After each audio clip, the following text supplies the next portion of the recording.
Hi, this is Jen, and thanks so much for joining me. I am super excited to share with you the Not Too Shabby Spring Summer 2020 stamp set release.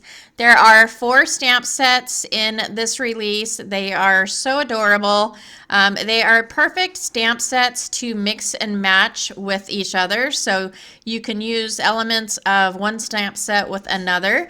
And to that end, Jamie has a savings if you buy the bundle of all 4 stamp sets all at once, and so I will leave the links for the stamp set and all supplies below. You can also get 10% off with purchase. Some restrictions apply with the code N2S10. So the design team is doing a inspiration hop for the release. And the hop will run for about a week, where the design team shows the projects that they created with the stamp set they picked out. But throughout the month of March, the design team members will be creating additional cards using these stamp sets. So don't forget to check out the different channels for the design team members throughout the throughout the month of March. The inspiration video hop for the release will last for about a week, and so to be entered for a $25 gift certificate to Not Too Shabby Shop, all you have to do is comment on the channels of the design team members. So the more design team members channels you comment on, the greater your chance of winning that $25 random draw gift certificate. So please go ahead and check out all of the design team members channels. I'm going to go ahead and get started. The stamp set that I used mainly for the 2 cards that I created today are Picnic Fun is the main one, and then I used a element from the Summertime Buddy stamp set as well. So these are going to be my first 2 cards with mainly the Picnic Fun stamp set, and then throughout the month, I as well as other design team members will be creating additional cards for inspiration. So the first card I'm creating, I am using some Elizabeth Craft rounded rectangle dies, and I just went ahead and took one of them and cut out a shape in my card base. And my card base, I am using a Bristol smooth card base, which I don't usually use for card bases, but for this card I'm going to be actually decorating mainly the inside of the card, and I'm doing some watercoloring, and so I needed to make sure that I was using a good paper for that, which I like to use Bristol smooth for some light watercoloring. And so I'm calling this an inside out card. So basically it's just going to have the scene mainly on the inside, and then there will be some elements that are decorated on the outside of the card as well. And since I will be watercoloring, I'm going to go ahead and take that picnic stamp and ink that up with some VERSAFINE black. And then I'm going to take several different elements from the stamp set and make some masks for them. So I did take the characters, the pie, and some of the other items and made masks. I don't end up using all of the masks, but I wanted to make sure I got that picnic table masked off because I'm going to be doing the background scene, and I don't want that to go over the stamp. And so here are the 2 little characters that I'm going to be using. They are super cute. So this is the sun, and this is from the Summertime Buddies stamp set, which is one of the 4 stamp sets in this new release collection. And all of my images today I will be coloring with my Zig Clean Color brush markers. So these markers move really well on a Bristol cardstock with water. So I'm just taking a light yellow and a yellow and coloring a swatch of both of the colors on that left hand side, and then I'm just going to take my watercolor brush and dip that in a little bit of water to get that color to spread.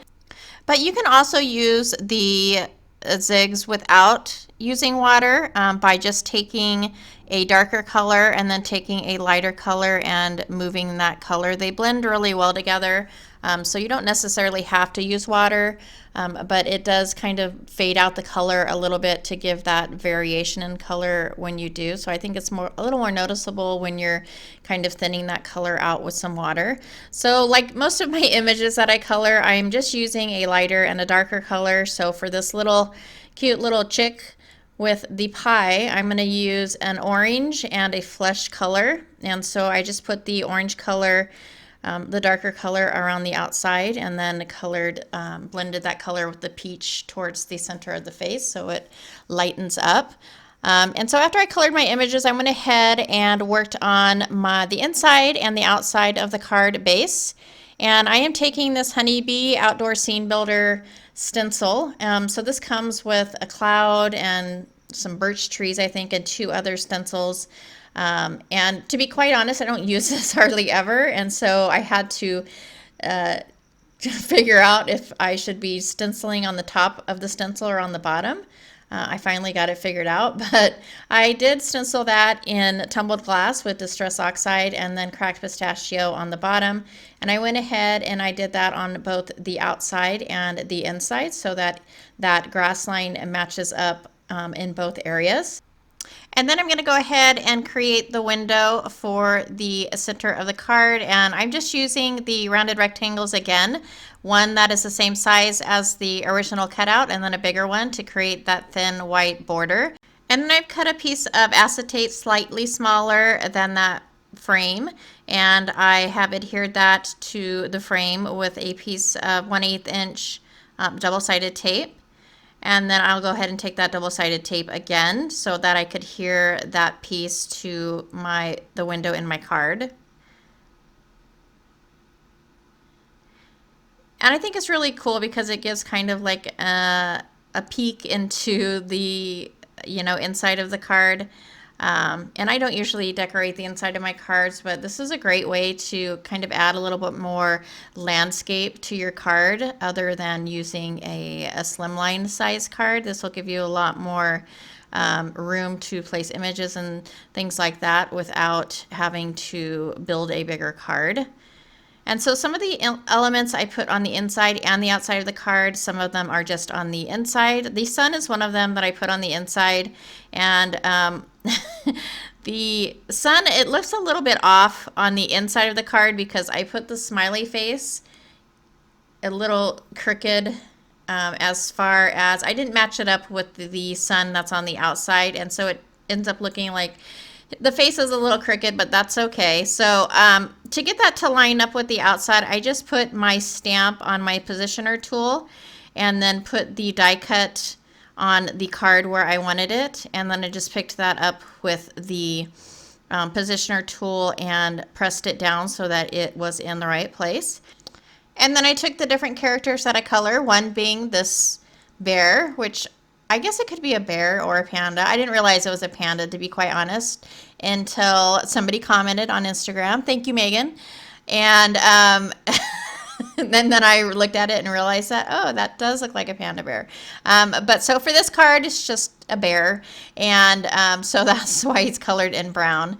So for the little chick, I did not cut out the little legs. It's very hard to cut out something that small when you're fussy cutting, and so I just went ahead and stamped the legs and then laid the die cut over that and adhered it. And then I am taking my alcohol marker to add a little bit of grass, and I added the sentiment, "Hey Cutie Pie," and that will complete this card. I think it turned out really cute. I have gotten more used to making more cute type cards, which is not something that I've really made a whole lot of in the past, I guess, but I really do enjoy it. I like the coloring process and assembling the card, and so this was a lot of fun to create. So for this next card, I am using the same stamp set again, and I'm just putting the images on a piece of white cardstock. This is Bristol Smooth, and I'm heat embossing those images in white. And so I am doing that with my Versamark and some white embossing powder. And I have the stencil, which I don't know, I don't have the packaging, so I don't know what brand or the name of the stencil, but it's just some different random size dots. And then I'm going to go ahead and take some Catherine Pooler ink in Samba and my finger dauber. And what I was trying to do with this was I was trying not to hit the embossed images. And so I was just very carefully kind of looking to make sure I wasn't hitting any of those images. It's not so bad if you hit the embossed portion because you can wipe it off, but I didn't want that color to get the actual image on the cardstock. And then after I went ahead and did those dots, I grabbed another Catherine Pooler ink, and I believe it's Limoncello or Limoncello. and I'm using my blender brush to blend that color across the card. And since these are inks that will react with each other, it did come out with kind of an orangey color, which is what yellow and red would make. So when you look at it close, it does look like it's a little bit of orange, which I was fine with. And I guess if I had planned the card, I would have not done it in the order that I did. But of course, that is not how it works when I make cards. And then I use this little chick image again, and I've just masked off her behind some apples, which is in the stamp set. And I thought I used my zigs for these, but it looks like I'm using my Tombow. So I use my Tombow markers to color its image, which are pretty much like zigs. They move really well with water, and so this is a Bristol smooth cardstock. So once I finish coloring the image, I go ahead and fussy cut that out. And then I stamped up the sentiment, which says picnic time in VERSAFINE black on a piece of white cardstock, and adhered that to the card. And then to ground the chick a little bit, I went ahead and die cut these two borders. One is in yellow and one is in white, using the Hello Bluebird Basic Borders die set. And so I'll go ahead and adhere those to the card using my Red Top Fine Line glue. And that's pretty much it. I add a few rain droplets from Dress My Crafts to the card, and that will finish off this card. I hope you enjoyed this video and liked both of the cards that I created. Don't forget to check back in with me this month to see the other cards that I create with the other stamp sets. And be sure to comment below for your chance to win a $25 gift certificate to the Not Too Shabby Shop. As well, comment on the other design team members' videos, because they're fabulous, and you'll give you an extra entry into the giveaway. As always, thank you so much for watching. If you liked this video or found it informative, please go ahead and give me a thumbs up. If you'd like to subscribe and you're not a subscriber, please go ahead and hit that red subscribe button. And until next time, I'll catch you later.